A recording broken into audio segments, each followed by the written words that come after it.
Biopiracy and बायोमेथन ना। तो ethical issues क्या होते हैं? बेसिकली एथिकल इश्यूज मतलब आपके एथिक्स, आप कोई काम कर रहे हो और उसमें आपके एथिक्स जो है वो प्रॉब्लम लाने लगते हैं। मतलब जैसे एथिक्स क्या होते हैं? अगर प्रॉब्लम किसके कारण आती है? एथिक्स के कारण। तो ये एथिक्स क्या है? एथिक्स होते हैं आपके मोरल वैल्यूज कि आप ये है कि आपकी लाइफ इन मोरल वैल्यूज पे टिकी रहनी चाहिए, वो होती है एथिक्स। वो क्या होती है? एथिक्स होती है। वो क्या होती है? एथिक्स होती है। जैसे तो एक कंट्री में आप रहते तो आपकी एथिक्स क्या है? आपकी मोरल वैल्यू क्या है? आप उस कंट्री को सर्व करें, आप उस कंट्री को सर्व करें, आप उस कंट्री के प्रति लॉयल। ये नहीं कि आप उस कंट्री आप जिस कंट्री में रह रहे हो उसका खा के दुश्मनों को सर्व कर लें, दुश्मनों की छेला चपाती कर लें। वो एथिक्स नहीं होते, वो गद्दारी होती है। समझ में आया? तो ये जो होता है ये एथिक्स जो है मोरल वैल्यूज, एथिक इनमें जब ये आपके काम में लोले लाने लगते हैं तो ये कहलाते हैं उस टॉपिक के अंदर एथिकल इशू। तो यहाँ पे कैसे प्रॉब्लम ला रहे हैं?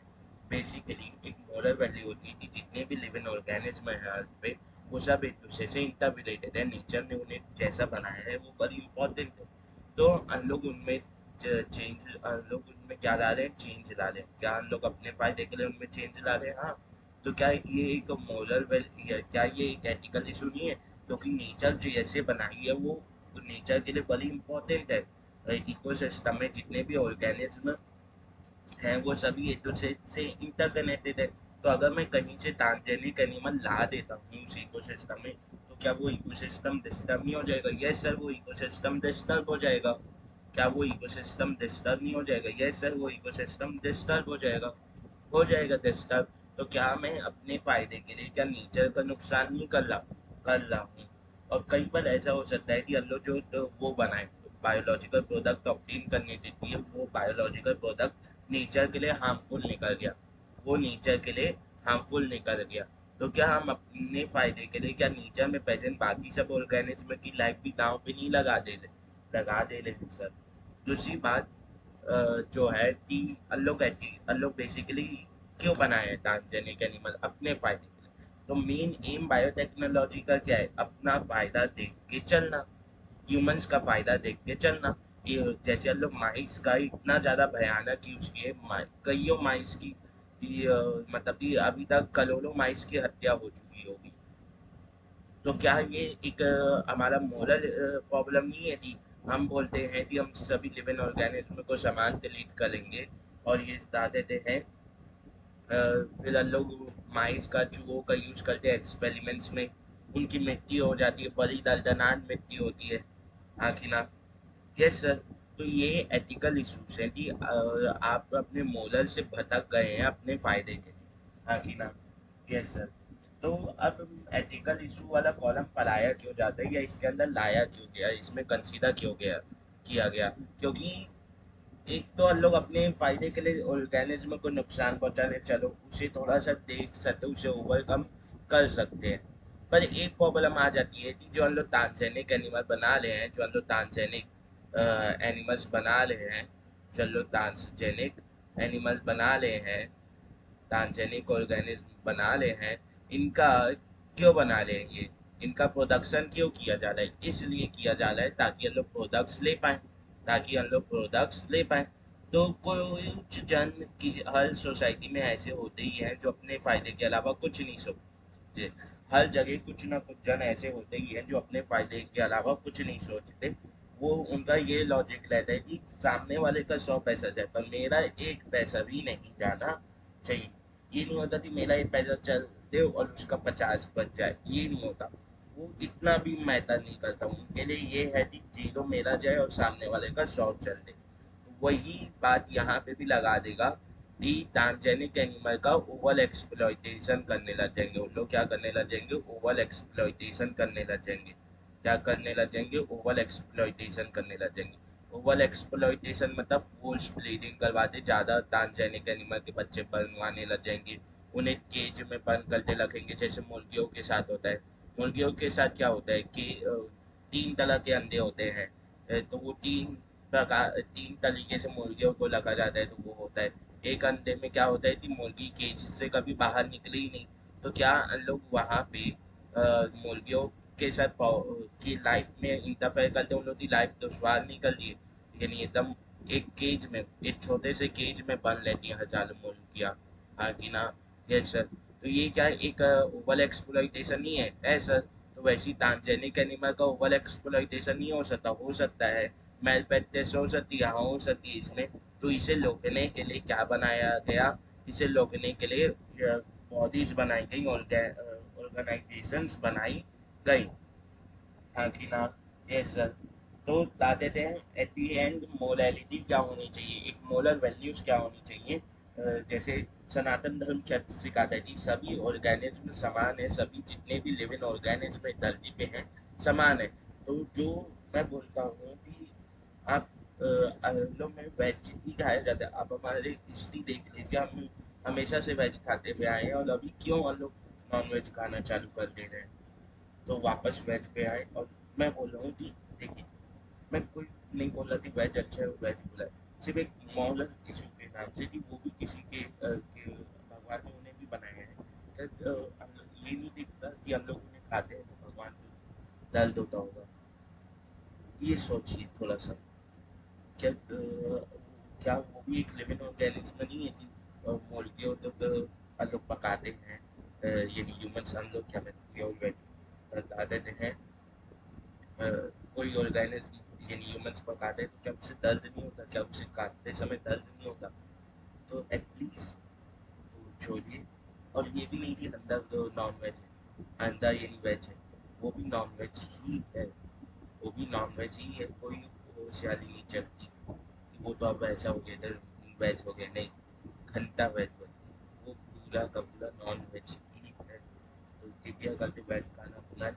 और ये फॉरेन या वो सोसाइटी का वो वाला नहीं कि कर्ज भी छोड़ दो उसमें भी वो वो, वो अच्छा वेज है, कुछ भी नहीं। मिल्क हजारों सालों से पीछे में आ रहे हैं, तब भी वेज थे, अभी भी वेज है। मिल्क पियेंगे, कर्द का यूज़ कर लेते हैं इन लोग की वो सोसाइटी का नहीं मानने का। ठीक है, वापस आते हैं उस पे टॉपिक पे कि ट्रांसजेनिक एनिमल का ओवर एक्सप्लॉइटेशन नहीं होना चाहिए, ट्रांसजेनिक एनिमल का ओवर एक्सप्लॉइटेशन नहीं होना चाहिए। तो at the end moral values हैं क्या ह्यूमन एक्टिविटीज की, इससे क्या होना चाहिए? बता देते हैं, इससे किसी भी ऑर्गेनिज्म को, किसी लिविंग ऑर्गेनिज्म को वो हार्म नहीं होना चाहिए। बेसिकली लिविंग ऑर्गेनिज्म की हेल्प होनी चाहिए। पर जैसे ही हम लोग चूहे में इंजेक्शन या केमिकल वो डालते हैं, तो या तो वो चूहा जी जाता है या मर जाता है, हाँ कि ना? या तो वो जी जाता है या मर जाता है, हाँ कि ना? यस सर, जी जाता है या मर जाता है, हाँ कि ना? यस सर, हाँ कि ना? तो इसीलिए जो मैनिपुलेशन की जा रही है, जो मैनिपुलेशन की जा रही है, जो चेंजेस लाए जा रहे हैं लिविंग ऑर्गेनिज्म के में, वो अंडर कंट्रोल लेने चाहिए। वो बता देते हैं आउट ऑफ कंट्रोल नहीं जाने चाहिए, क्योंकि हर जगह कोई ना कोई है ओवर एक्सप्लॉइट करने के लिए, हाँ कि ना? इवन जो ट्रांसजेनिक एनिमल है, इनकी बायोलॉजिकल सिग्निफिकेंस है, क्योंकि ये भी एक बायोलॉजिकल आइडेंटिटी है। ये भी खुद में लिविंग ऑर्गेनिज्म है, ये भी खुद में लिविंग ऑर्गेनिज्म है। तो क्या ये भी लिविंग ऑर्गेनिज्म की तरह लाइट होल्ड नहीं करते सही से जीने का? हाँ करते हैं सर। तो ये भी लिविंग ऑर्गेनिज्म है, इनके साथ भी इनके साथ भी दुर्व्यवहार नहीं करना चाहिए, इनके साथ भी दुर्व्यवहार नहीं करना चाहिए, हाँ कि ना? अब जब दूसरा क्या और क्या प्रॉब्लम हो सकती है, जैसे मैंने बताया कि इकोसिस्टम में जो ऑर्गेनिज्म जैसा प्रेजेंट है, वो उस इकोसिस्टम से बड़ा इम्पोर्टेंट है। तो क्या जब अगर मैं ट्रांसजेनिक एनिमल को इंट्रोड्यूस कर लूँगा तो ये क्या कर देगा? डिस्टर्ब कर देगा। क्या कर देगा? डिस्टर्ब कर देगा इकोसिस्टम में, हाँ कि ना? Yes sir. क्या कर देगा? डिस्टर्ब कर देगा इकोसिस्टम। तो इसीलिए जो इंडियन गवर्नमेंट है उसने इस मॉडिफाई ये जेनेटिकली मॉडिफाइड ऑर्गेनिज्म को रेगुलेट करने के लिए, या जेनेटिक इंजीनियरिंग या बायोटेक्नोलॉजी को रेगुलेट करने के लिए इसका कोई मिस यूज़ ना हो। तो जो इंडियन गवर्नमेंट है, मतलब हमारी भारत की सरकार है, जो हमारी भारत की सरकार है, उसने क्या बनाया है? उसने बनाया है एक ऑर्गेनाइजेशन जिसका नाम है GEAC, जिसका नाम है GEAC, genetic engineering approval committee, genetic engineering approval committee. Full form लिख लीजिएगा ब्लैक में, जेनेटिक इंजीनियरिंग अप्रूवल कमिटी। ये क्या बेसिकली रेगुलेट करती है, ये लाइसेंस प्रोवाइड करती है कि आप बायोटेक्नोलॉजी कर सकते हैं, आप नहीं कर सकते। अगर आप तो बायोटेक्नोलॉजी जेनेटिक इंजीनियरिंग कुछ भी करनी है तो आप तो देश भारत में तो आप तो इससे लाइसेंस लेना पड़ता है, बहुत सी चीज़ें चेक होती हैं इसमें, ठीक है। अब ये क्या करती है बेसिकली, ये अप्रूव करती है, ये अप्रूव करती है जेनेटिक रिसर्च, हाँ कि ना। और बता देते हैं सेफ्टी, सेफ्टी इंश्योर करना है जब आप एक जेनेटिकली मॉडिफाइड ऑर्गेनिज्म को पब्लिक में रिलीज कर लेते हैं, क्योंकि पब्लिक के सामने रहे। ऐसा क्यों, क्योंकि जो एनवायरनमेंट है उसमें प्रॉब्लम्स आ सकती है, उनमें प्रॉब्लम्स आ सकती है। कुछ प्रोडक्ट्स हम लैब में ऑब्टेन कर रहे हैं तो वो लैब में अच्छे से ऑब्टेन हो रहे हैं, पर जब आप उसे पब्लिक सर्विसेज में लाएं या बता देते हैं उसे लोगों के बीच लाएं तो वो ऑर्गेनिज्म सर्वाइव ना कर पाए और लोगों को भी नुकसान पहुंचाने लग जाए, हाँ कि ना। Yes sir. तो वो इसलिए कंट्रोल करती है। तो ये पहली चीज़ क्या करती है, validity of genetic modification research, हाँ कि ना, जिसे जीएम रिसर्च भी बोलते हैं। तो पहला क्या देती है, वैलिडिटी फॉर जीएम रिसर्च। दूसरा क्या देती है, जो दूसरा क्या देती है, दूसरा ये बोलती है कि safety of introducing genetically modified organism for public usage. जो safety of introducing genetically modified organism for public usage, हाँ कि ना। Yes sir. फिर आते हैं दूसरे टॉपिक बायो पेटेंट के ऊपर, इसे लिख लेना, आखिर में नोट्स लगे हुए हैं उससे। बायो पेटेंट्स, बायो पेटेंट क्या होते हैं, ये बेसिकली पेटेंट क्या होता है, पेटेंट एक आपका अधिकार होता है कि आप कोई वो चीज़ की, आप कुछ आविष्कार किए या आप कुछ डिस्कवरी किए, तो आपका हक है उस चीज़ का, उस चीज़ को अपना पेटेंट करवा लेना। मतलब कि आप अगर उसका कहीं पे भी यूज होना है, कहीं पे भी जिक्र होना है, तो उस आदमी या उस ऑर्गेनाइजेशन को आपको से वो लेना पड़ेगा, अप्रूवल लेना पड़ेगा, क्योंकि वो आपकी लाइट है, आपकी वो है, बता देते हैं आपका वो है, मतलब अधिकार है कि उस चीज़ का कैसा यूज हो रहा है। तो एट द एंड इन्वेंटर आप है, डिस्कवरर आप है। अगर आप नहीं होते तो वो डिस्कवरी अभी नहीं होती। तो ये आपको अधिकार दिया जाता है कि आप उसे पेटेंट करवा सकते हैं। मतलब अगर किसी ऑर्गेनाइजेशन किसी उसे यूज़ करना होगा तो उसे आपसे अप्रूवल लेना पड़ेगा, और अप्रूवल में क्या देते हैं, जनरली मनी पे की जाती है, जनरली मनी लॉयल्टी पे की जाती है, हाँ कि ना। ये सर। तो ये क्या है, पेटेंट क्या होता है, light granted by a government, light granted by government, हाँ कि ना। और किसे ग्रांट किया जाता है, टू इन्वेंटर, टू इन्वेंटर, हाँ कि ना, टू इन्वेंटर, हाँ कि ना। क्यों, ऐसा क्यों, ताकि दूसरे बिना इन्वेंटर की इजाज़त से उसका जो इन्वेंशन है उसका यूज़ ना करने लगे, हाँ कि ना। यस सर, हाँ कि ना। तो क्या कहते हैं, पेटेंट किसके किसके लिए दिया जाता है, पेटेंट इन्वेंटर, इन्वेंटर के लिए दिया जाता है। किसके लिए दिया जाता है, इन्वेंटर को दिया जाता है कि आप कुछ नया इन्वेंट किए, आप पुरानी टेक्नोलॉजी में कुछ इम्प्रूवमेंट किए, तो जो नई टेक्नोलॉजी है वो तो आपकी ही आपके आइडिया से आई है, आप उसके डिस्कवरर हो। तो इम्प्रूवमेंट ऑफ अर्लियर टेक्निक, तो जी इम्प्रूवमेंट आप लाए हो तो इसमें भी लाइट आपको दिया जाता है। Improvement in an earlier technique, in an earlier invention बोल सकते हो, एक अर्लियर इन्वेंशन में इम्प्रूवमेंट बोल सकते हो, अर्लियर इन्वेंशन, हाँ कि ना।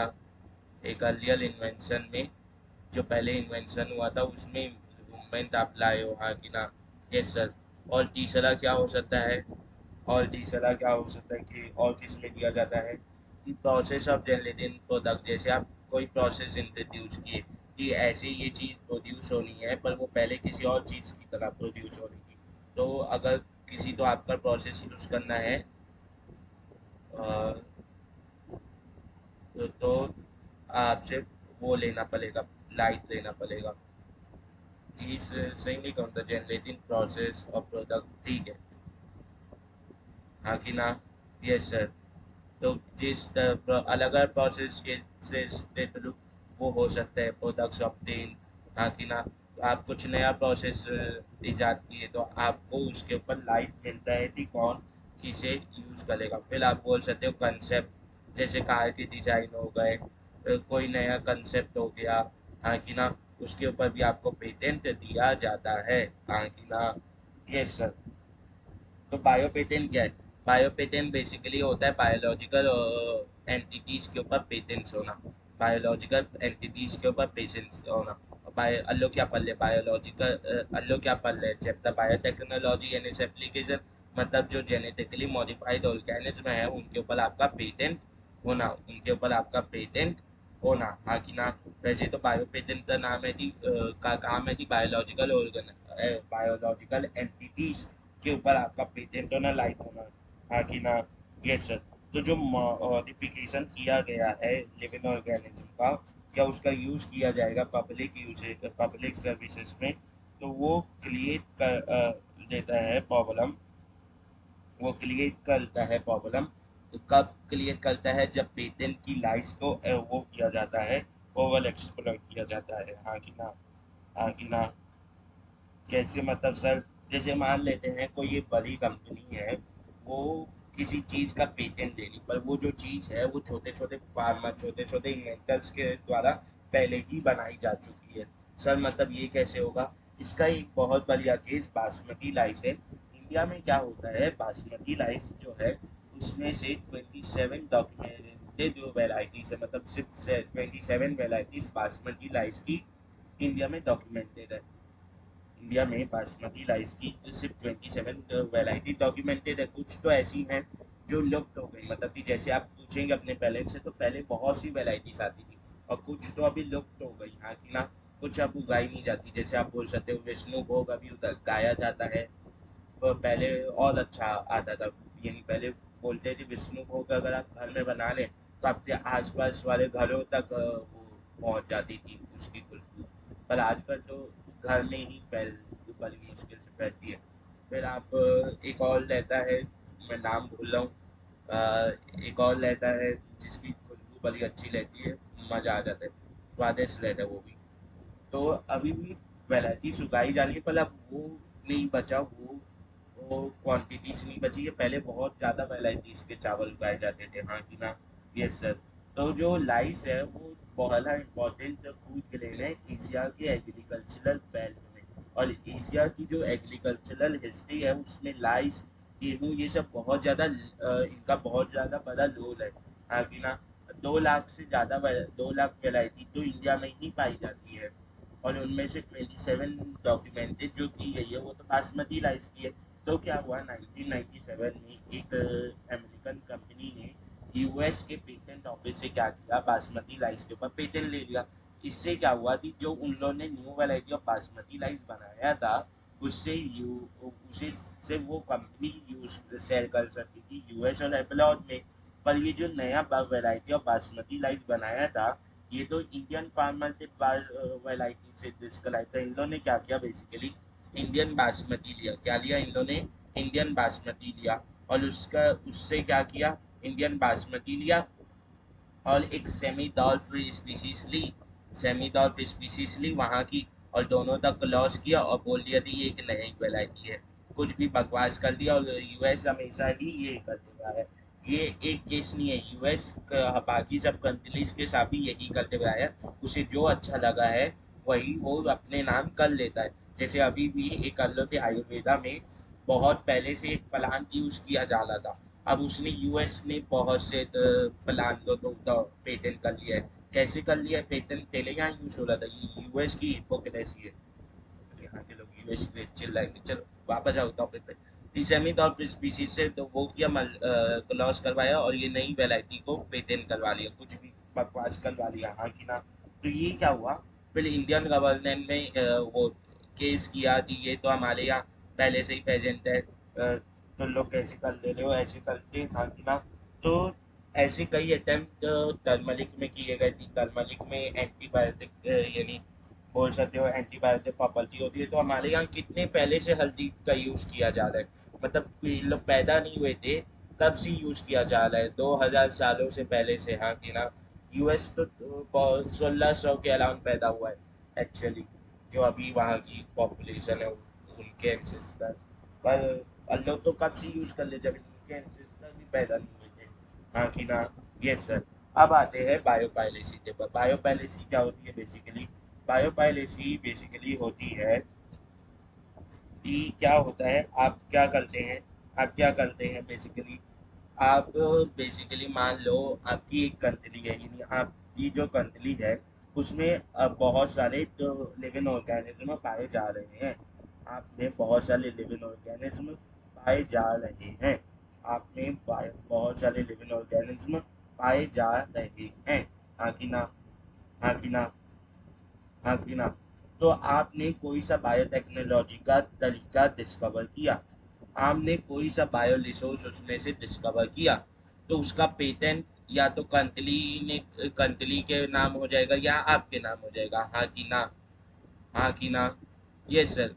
तो आपने उसे डिस्कवर किया, आपने उसका यूज बताया। अब कोई बाहर से कंपनी आई, एक मल्टीनेशनल कंपनी आई, एमएनसी आई, और आपसे बिना पूछे उस चीज का यूज करके अपना प्रोडक्ट बना के बेचने लगी। हाँ कि ना?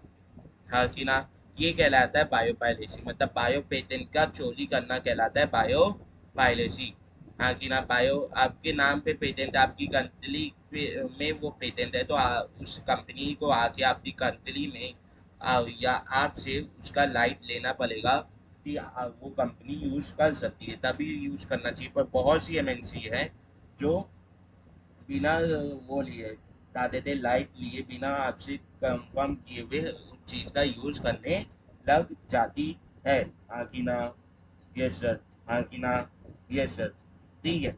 तो ऐसा क्यों होता है? क्योंकि जो डेवलप कंट्रीज हैं, जो इंडस्ट्रियलाइज कंट्रीज हैं, वो क्या रहती है, वो फाइनेंशियली तो स्ट्रॉन्ग रहती है, पर बायोडाइवर्सिटी के मुकाबले में वो रहती है, पुअर रहती है, बायोडाइवर्सिटी के मुकाबले में पुअर रहती हैं। और ट्रेडिशनल नॉलेज जो है, जो पुरानी उनकी ट्रेडिशनल नॉलेज है, उसमें भी उनकी पुअर रहती है। तो जी वेस्टर्न कंट्रीज में पहले कुछ था ही नहीं, पहले यूरोपियन या वेस्टर्न कंट्रीज में कुछ था ही नहीं। एशियन कंट्रीज से इन लोग बोलते हैं कि एशियन कंट्रीज पहले वो थी, पीछे पीछे थी। तो एक्चुअल में इन लोग चिल लेते हैं, एक्चुअल में इन लोग के अंदर चिल है, क्योंकि जब इनके एंसेस्टर्स ने देखा कि एशियन कंट्रीज इतनी डेवलप है, जैसे चाइना हो गया, इंडिया हो गया, जो हम लोग का भारत है वो हो गया, फिर आपका जापान हो गया, तो इन लोग इस नाम से चिल्लते हैं कि हमारी हिस्ट्री जो है वो इतनी रिच है, हमारी ट्रेडिशनल नॉलेज इतनी रिच है कि इनके पास कुछ है नहीं। तो अब इन लोग क्या करते हैं, जो ये एमएनसीज हैं, ये इस ट्रेडिशनल नॉलेज और इस बायो लॉजिकल रिसोर्सेज के ऊपर अपनी नज़र बैठाते हैं। और आपके नाम पे पेटेंट है, तब भी आपसे बिना पेटेंट लिए यूज़ करने लग जाते हैं, जबकि इसके ऊपर लाइट किसका है? आपका है। हाँ कि ना? Yes sir. तो वो एक्सप्लॉइट करने लग जाते हैं ट्रेडिशनल नॉलेज का। हाँ कि ना? ट्रेडिशनल नॉलेज का यूज़ करते बायो रिसोर्सेज का एक्सप्लॉइटेशन कर जाते हैं। हाँ कि ना? Yes sir. क्यों? ताकि मॉडर्न एप्लीकेशन तो डेवलप कर पाए। हाँ कि ना? तो ये जो इनजस्टिस है, ये इनएडिक्वेट कंपेंसेशन हुआ कि आपको पैसे भी नहीं मिले, आपसे पूछा भी नहीं गया, और वो इनजस्ट यानी अब ओवर एक्सप्लॉइट करते अपनी कंट्री को, तो डेवलप करते गए, पर ओवर एक्सप्लॉइटेशन आपकी बायो रिसोर्सेज का हुआ, तो आपकी कंट्री वीक होके गई। तो आप डेवलप कंट्री तो ये भी करना चाहिए कि जो इस कंट्री का वो रिसोर्स यूज कर लिए, उसे भी डेवलप करना चाहिए। हाँ कि ना? हाँ कि ना? तो तीन यहाँ पे बेसिकली प्रॉब्लम आती है कि एक तो इनजस्टिस हुआ कि आपने बिना उनसे पूछे उनका यूज किया, दूसरा हुआ इनएडिक्वेट कंपेंसेशन कि अगर आप बोल के भी यूज कर रहे हैं, तब भी आप उन्हें सही से कंपेंसेशन नहीं दे पा रहे। तीसरी, आप जिस जगह की चीजें यूज कर रहे हैं, आप उसी को गिराते जा रहे हैं और अपनी जगह को उठाते जा रहे हैं।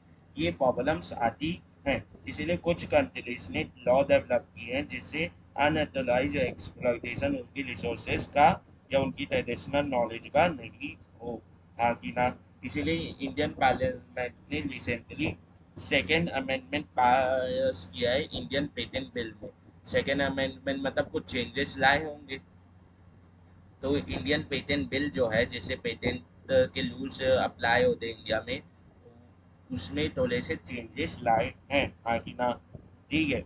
और ये किसको मद्देनजर रखते हुए आए हैं कि पेटेंट टर्म की जो इमरजेंसी प्रोविजंस हैं, ये इमरजेंसी टर्म में पेटेंट कैसे डील किया जाएगा, उसके उसमें बता देते हैं दादे थे, कुछ इश्यूज थे तो उसे मद्देनजर लगते हुए लाए, और ती एक डेवलपमेंट और रिसर्च इनिशिएटिव बन सके थी, लोगों का डेवलपमेंट और रिसर्च के प्रति आइडिया जाए, इसलिए लाया गया है। हाँ कि ना? Yes sir.